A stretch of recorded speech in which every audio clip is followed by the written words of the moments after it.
Here's a story you might know. In 1915, the first full year of World War I, a civilian ocean liner, flying the flag of a country at war, set out fully loaded with passengers. During her voyage in waters known to be a war zone, she was spotted by a German U-boat, which fired a torpedo. The ocean liner was helpless to defend itself and went down in less than an hour, with appalling loss of civilian life, including Americans. The United States was not yet involved in the war. The sinking caused a huge diplomatic incident and served as a long step closer toward American involvement in the war. The U.S. eventually declared war on Germany in April 1917.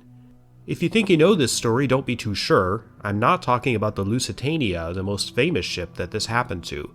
6 months later, there was another incident involving this much smaller and much less well-known ship, the SS Ancona, an Italian ship, and the circumstances were remarkably similar to the Lusitania disaster. The fact that the Ancona incident has been nearly forgotten when it's indeed part and parcel of the broader story of how and why the US entered World War I is a historical omission that borders on criminal. In this video, I'll tell you the story of this doomed ship, what happened to her, and what happened afterwards. A mostly untold story about the First World War. Hi, I'm Sean Munger. I'm a historian, author, podcaster, and teacher. I teach history courses online at my website, seanmunger.com, and I've been doing a lot of videos recently on nautical and ship history, especially involving ocean liners and some military ships of the early 20th century. I'll tell you a little bit more about that later in the video. I've been interested in ships and ocean liners since I was a kid, but I had never heard of the Ancona until a couple of months ago. When I read about it, I was shocked that the whole thing wasn't more well known. The circumstances surrounding her sinking in November 1915, 6 months after the Lusitania disaster, are pretty interesting. But they don't make a lot of sense unless we talk about what was happening out there on the ocean in 1915, what was happening in the US and in Italy, and the broader context that it fits into.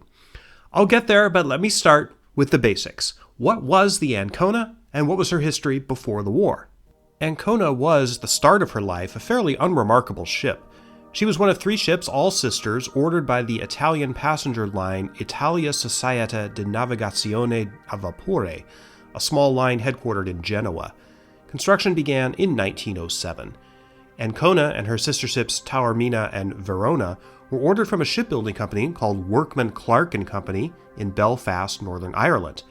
Ancona was launched on December 19, 1907, and made her maiden voyage from Genoa to New York City, stopping at Naples, arriving in New York on April 10, 1908. Ancona was a smart-looking ship, not at all revolutionary, quite conventional. She weighed about 8,800 tons and was 482 feet long, 58 feet wide, with a single stack, 2 propellers, and 2 triple-expansion steam engines. They gave her a top speed of about 17 knots. That's not super fast, but it would get the job done. There were accommodations originally for 60 first-class passengers, later doubled to 120, but the real purpose of Ancona was to haul people cheaply. Her capacity was eventually 2,500 third-class passengers. Italy was one of the major centers of immigration to the United States in this period. Italy was unified as a modern country in 1861, resulting in redistribution of land and a major change in economic conditions. Landless people were left with fewer economic prospects, and millions left, mostly from southern Italy. We're not even sure how many. It's possible that as many as 14 million Italians left their homeland between 1876 and 1914, the start of World War I. About 5 or 6 million of those immigrated to the United States. This is how we got many of the colorful Italian-American neighborhoods in big cities like New York and Chicago. An 1896 article in the New York Times described one of these areas.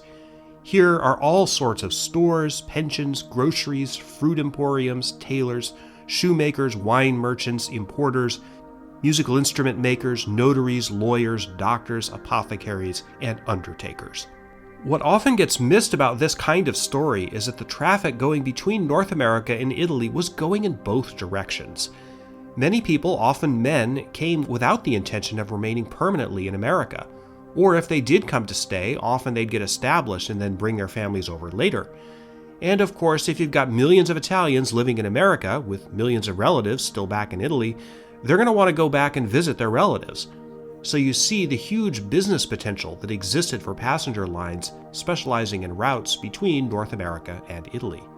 This was Ancona's primary mission. Between 1908 and the outbreak of World War I, this little ship transported about 100,000 people between the US and Italy. On the Italian side, she served the ports of Genoa, Naples, and Palermo in Sicily.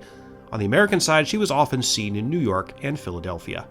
On June 28, 1914, Archduke Francis Ferdinand, heir to the throne of Austria-Hungary, was assassinated in Sarajevo, on this very street corner, in fact, which looks much the same as it did over a century ago. The assassination led to the declaration of war by Austria-Hungary on Serbia, and eventually the outbreak of World War I. Italy was involved in an alliance with Germany and Austria-Hungary, the Central Powers, facing off against the Allies, principally Britain, France, and Russia. However, Italy did not join the Central Powers and remained neutral for the next several months. It wasn't until May of 1915 that Italy declared war on Austria-Hungary, effectively joining the Allied side. This had an immediate effect on Italians living in the United States. Many Italian men in America, still Italian citizens, felt duty-bound to return to the home country to join the armed forces. Others wanted to be close to their families. What this meant is that the Ancona usually sailed fully booked. She was even more so because a lot of former transatlantic liners had been withdrawn for use as troop ships or hospital ships, which meant passenger capacity on liners was much reduced. Something else happened in May 1915 that's relevant to the Ancona story. When war began in August 1914, the Germans weren't too bullish about the prospect of their surface navy, which they had spent vast amounts of money on, going up against Britain's awesome sea power. But the Germans did have a weapon that they felt could turn the tide: the U-boat. In February 1915, the Germans declared the waters around the British Isles to be a war zone, and any ship traveling through them was subject to being sunk by German submarines. Now, there was a significant question about the legality of this under international law, but the British, who were still running at least a few civilian liners across the Atlantic, treated this largely as a bluff. Lusitania was the largest liner still in passenger service. She made a westbound crossing in mid-April 1915 and was scheduled to turn around for the eastbound leg, departing New York on May 1st. 7 days later, near the end of this voyage, Lusitania was spotted by a German submarine U-20 off the coast of Ireland. The U-boat fired one torpedo, which apparently ignited something in the hold. Exactly what, we're not sure. It could have been coal dust, or it could have been contraband munitions being carried illegally from the U.S. to Britain. There is evidence for both. In any event, Lusitania went down in 18 minutes, one of the most horrifying sea disasters of all time. Among the 1,198 people killed in the disaster were 128 Americans. President Woodrow Wilson demanded Germany withdraw that policy of treating international waters as a war zone, the term unrestricted submarine warfare that you sometimes see in history books. The problem was that the German government, which handled diplomacy, couldn't really control the German military, which handled warfare tactics. The German government was a mess during World War I, something that Wilson and others generally didn't appreciate. Anyway, the wrangling over when, how, and against whom subs could be used stretched on into the summer and fall of 1915. This turns out to be pretty relevant to the Ancona story. On August 19, 1915, with the policy and diplomatic fallout hanging kind of in limbo, the Germans went and did it again. A submarine called U-24 torpedoed and sank the British liner Arabic of the White Star Line, resulting in the deaths of 44 people. The Arabic incident happened actually not too far from where the Lusitania had gone down. 3 Americans were killed in this one. Apparently, back in June, right after the Lusitania dumpster fire, Kaiser Wilhelm II, the only person really in charge in Germany, told the military they better stop attacking passenger ships without warning. That order wasn't publicized at the time. In September, after the Arabic thing, the Kaiser allowed his ambassador in Washington to tell the Wilson White House about this secret order. Rather than push it farther, Wilson and his people decided this was good enough, for now. What this meant is that technically, the legal procedure for a U-boat sinking a ship was that they would have to warn them first, give the crew time to get the passengers off, and then proceed with torpedoing and sinking the ship. Considering that the chief military advantage of a submarine was surprise, this didn't really work. And considering further that subs were really the only military advantage the Germans had over the Allies in World War I, you couldn't really expect them not to use them. German submarines were not just operating in the Atlantic, targeting shipping coming from the US to Britain and France. They were also operating in the Mediterranean. Here's where it gets a little sticky. Italy was at war with Austria-Hungary, Germany's ally, in the fall of 1915, but Italy was not yet at war with Germany. If those German subs in the Mediterranean wanted to target ships flying Italian flags, which they certainly thought were legitimate targets, they'd have to do so by pretending to be Austro-Hungarian subs. Austria had no submarine fleet of her own. This is the situation that Ancona went steaming right into. She departed Naples on Saturday, November 6, 1915, headed for New York via Messina, with a total of 496 people on board, passengers and crew. On Sunday, November 7th, about 60 miles off the northern coast of Tunisia, which was a French colony at that time, Ancona was spotted by the German submarine U-38, commanded by Captain Lieutenant Max Valentiner. This sub was operating out of an Austrian base in Montenegro. The weather was foggy. Passengers were sitting down to lunch, some were playing dominoes. Suddenly, shellfire rang out, and passengers and crew aboard Ancona realized they were under attack. The U-38, which had surfaced, was coming out of the fog and bearing down on the ship, guns blazing. Contrary to law at that time, there had been no prior warning. If you like what you're seeing here, please do me a favor. A lot of YouTubers say, please like, subscribe, share, hit the bell. It'd be great if you did that, but I'm not going to ask you to do that today. If you do like this video, the best way that you can help me is to watch another one of my videos right after this one. I just did one about the SS Bremen, the German ocean liner of the late 20s and 30s, and her remarkable story. You might enjoy that one. You can also check out some of my other stuff on this channel. But now, let's get back to the Ancona. There are a number of reports about what happened to the Ancona during the German attack of November 7, 1915, and they don't all agree with each other. What does seem clear is that the submarine closed on the surface and started shelling the liner, and that Ancona ran up an Italian flag on her main mast. This was followed by the U-38 raising the flag of Austria-Hungary, not Germany, and continuing the attack. One American passenger was Dr. Cecile Greil, a medical doctor from New York City who had gone to Italy to nurse a sick friend and was returning home on the Ancona. Like many passengers at lunch in the dining saloon, Dr. Greil was startled to see through the windows the submarine approaching the ship. She saw about a dozen figures on deck. This is from her account. I believe a number of guns were fired on the submarine as I saw people fall on different parts of the upper deck. Then I went down to the purser's cabin to get money which I had deposited the day before. I found purser's cabin wrecked and the purser lying unconscious on the floor before his desk. When I returned to the upper deck, I found the staircase by which I descended had been shot away. I then went through the second cabin and went up another staircase. I saw dead and wounded in the second cabin. I entered my stateroom intending to get my passport. While I was stooping to draw out my trunk, a shot passed through the porthole window, shattering the glass, and I heard a missile pass over my head. My chambermaid, panic-stricken, was standing before my door, and the missile struck the upper part of her head, and she fell dead before my door. The Ancona's captain, Pietro Massardo, testified that he ordered the engines stopped and a distress signal sent. Passengers and crew members were panicking and running on deck. He'd given the order to stop, but an 8,000-ton steamer doesn't stop on a dime. Some crewmen were already lowering lifeboats, which was a mistake. The captain said, "From the right side of the deck where I went over to the left side and saw the 3 deck boats in the water, some still held back by the painter and some by the tackle, and about to capsize, being crowded with crew and passengers, all yelling desperately. Ancona was then making not less than 10 miles an hour. At least 2 of those boats must have capsized."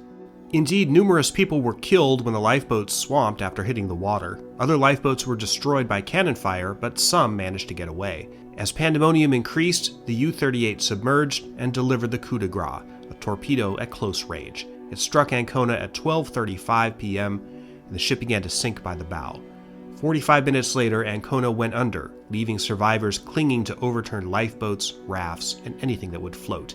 The U-boat made no effort to help. It's unclear how many died aboard the ship. It was somewhere between 194 and 300, and 9 of the dead were Americans. The ship's wireless distress call was heard on shore, and a French mine layer came out from the port of Bizerta on the Tunisian coast, which picked up some of the survivors. Captain Massardo sailed a group of 5 lifeboats to a small island called Zembra, which had a French military post. he was generally regarded as a hero of the disaster. The diplomatic fallout from the Ancona sinking wasn't what you'd expect. Because the submarine had been flying an Austro-Hungarian flag, the U.S. State Department chose to deal with Austria-Hungary, not Germany, despite their obvious suspicions that it was a German sub merely flying a flag of convenience.